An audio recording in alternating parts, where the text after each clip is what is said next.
जय हिंद राष्ट्र बंधुओं। मैं डॉक्टर कुमावत जयपुर राजस्थान से। आज गुरु पूर्णिमा के महापर्व पर आप सभी को मेरी ओर से मोकड़ी मोकड़ी शुभकामनाएं।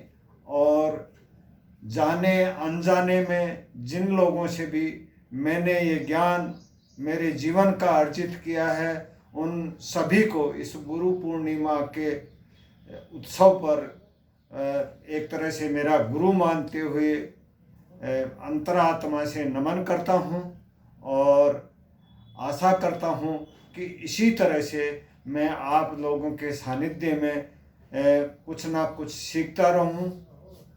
अब आज बात आती है गुरु पूर्णिमा क्यों मनाई जाती है। तो अपने जो एक महर्षि वेदव्यास हुए, जिन्होंने जो अपने 18 पुराण लिखे और वेदों की जो संरचना की 4 वेदों के रूप में बांटा, इसी तरह से महाभारत, रामायण आदि बहुत ही सनातनी ग्रंथों को लिखा और एक बहुत ही बड़े गुरु के रूप में उभरे। वैसे तो गुरुओं की परंपरा महाभारत रामायण काल से चली आ रही थी। अगर महाभारत काल के गुरु द्रोणाचार्य की बात की जाए तो द्रोणाचार्य ने पांडवों और कौरवों को हर तरह की शिक्षा दी। और उस शिक्षा में जैसे अर्जुन को धनुर्विद्या सिखाने की जो शिक्षा दी, वो अपने पुत्र अश्वत्थामा से भी ज़्यादा प्यार करते हुए, अर्जुन की योग्यता और क्वालिटी को देखते हुए जब ये शिक्षा दी गई तो कई तरह के उस टाइम में भी प्रश्न उठे कि उनके जो पुत्र अश्वत्थामा थे, उन्होंने भी प्रश्न किया कि आप मेरे से भी ज़्यादा अर्जुन से प्यार क्यों करते हैं। तो उन्होंने जो उनका प्रवेश गुरुकुल में जब प्रवेश के समय जो टेस्ट लिया गया था, जो आप सभी उस कहानी से एक तरह से हर आदमी वाकिफ़ है। जब उनका जो टेस्ट लिया गया तो एक पेड़ के ऊपर मछली को बांध दिया गया और वो मछली घूम रही थी एक चक्री पे। जब सबको बारी बारी से बुलाया गया तो किसी ने कहा साहब पेड़ दिख रहा है मेरे को, वो दिख रहा है, किसी ने कहा मेरे को मछली दिख रही है। और फिर जब अर्जुन की बारी आई तो अर्जुन से पूछा तुम्हें क्या दिख रहा है। बोला गुरुवर मेरे को केवल आँख दिख रही है। मछली का रंग कैसा है? बोला पता नहीं। पेड़ क्या जो पत्ते हैं उनका रंग कैसा है? बोला मुझे पता ही नहीं है। तो उन्होंने उसको जो धनुर्धर बनने की जो शिक्षा दी, वो सभी जो उनके शिष्य थे उनसे अलग हट करके पूरे जितने भी उस समय के जो धनुर्विद्या थी उनसे पूरी तरह से पारंगत किया। और जब इस गुरु पूर्णिमा को की शुरुआत कैसे हुई तो उसके लिए भी एक कथा अपने पौराणिक काल से चली आ रही है कि जब ये महर्षि वेदव्यास कहीं जंगल में जा रहे थे तो एक भील प्रजाति का युवक था। वो नारियल के पेड़ को झुका करके नारियल तोड़ रहा था और तो उनको बड़ा अचंभा हुआ। जैसे ही वो नारियल तोड़ करके दूर हो जाता तो नारियल का पेड़ पुनः सीधा हो जाता था। तो उसके पीछे पीछे वेदव्यास जी चले। अब वो आगे आगे चलता रहा, उसको कोई भय होगा।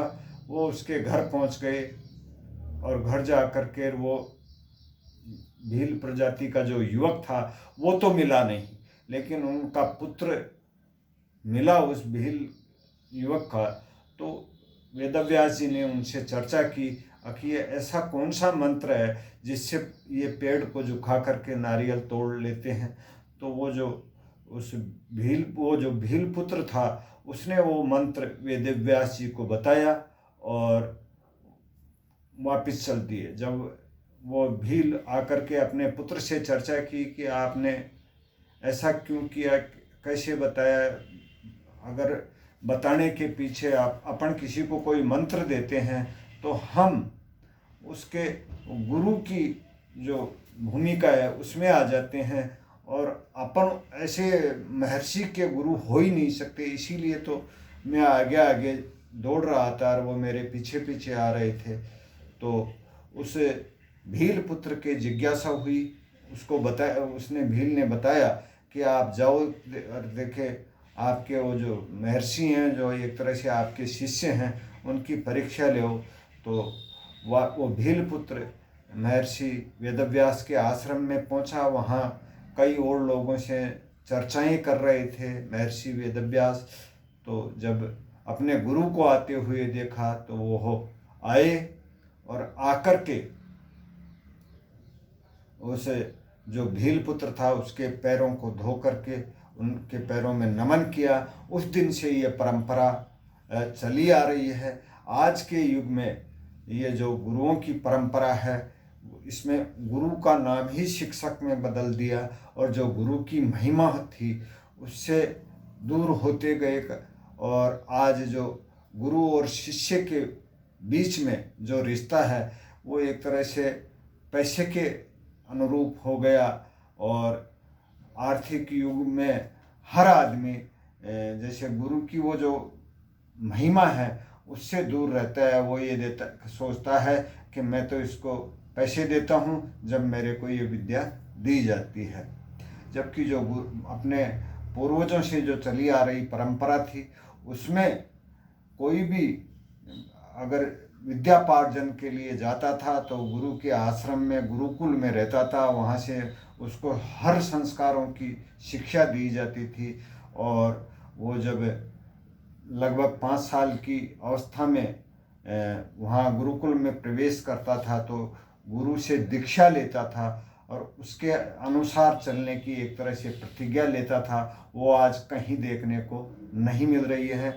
आज जो सरकारें हैं वो भी जो शिक्षकों के साथ में बर्ताव कर रही हैं, एक तरह से उनको गुरु न मान करके सरकार का नौकर मानते हैं। इसी के कारण से धीरे धीरे करके ये जो गुरु की महिमा है वो धूमिल होती जा रही है। महात्मा कबीर ने एक बहुत ही सुंदर दोहा कहा था कि गुरु गोविंद दोऊ खड़े काके लागू पाए, बलिहारी गुरु आपने गुरु गोविंद दियो मिलाए। तो गोविंद से भी ज़्यादा गुरु की महिमा बताई जा रही है।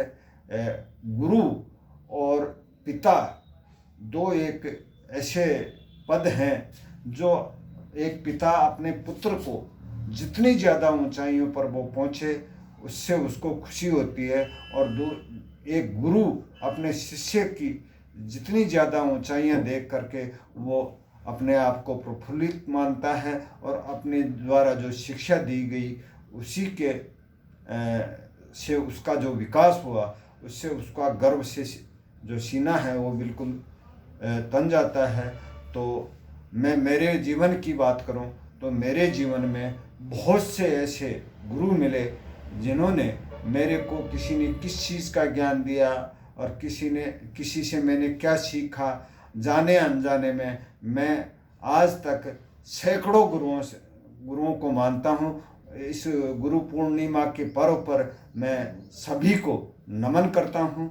और मुख्य मेरे जैसे विद्यालय काल में एक हमारे प्रधानाध्यापक गुरुजी हुआ करते थे, महेश जी शुक्ला, उनको इस गुरु पूर्णिमा के अवसर पर सहस्त्र नमन करता हूँ। उन्होंने मेरे को ये बोलने, बातचीत करने, इसकी एक तरह से शिक्षा दी और वो शिक्षा आज मेरे जीवन में काम आ रही है। इसी तरह से मेरे गुरु हुए जिन्होंने बिजनेस में, चाहे कैसा ही बिजनेस हो, ईमानदारी से बिजनेस की शिक्षा दी। चाहे कैसी परिस्थितियाँ हों, कितनी ही जटिल समस्याएं आ जाएं, लेकिन जो उन्होंने मेरे को ये शिक्षा दी, निर्मल जी गोयल ने, और उन्होंने कहा कि ईमानदारी एक ऐसा संस्कार है जिसके माध्यम से हो सकता है आपको कई कठिनाइयाँ आए जीवन में, लेकिन इससे विचलित नहीं होना है। और मैं आज तक इस चीज़ को पूर्ण निष्ठा से निभा रहा हूँ। और आप सभी देशवासियों को आज इस गुरु पूर्णिमा के महापर्व पर एक तरह से मोकली शुभकामनाएं अर्पित करता हूं।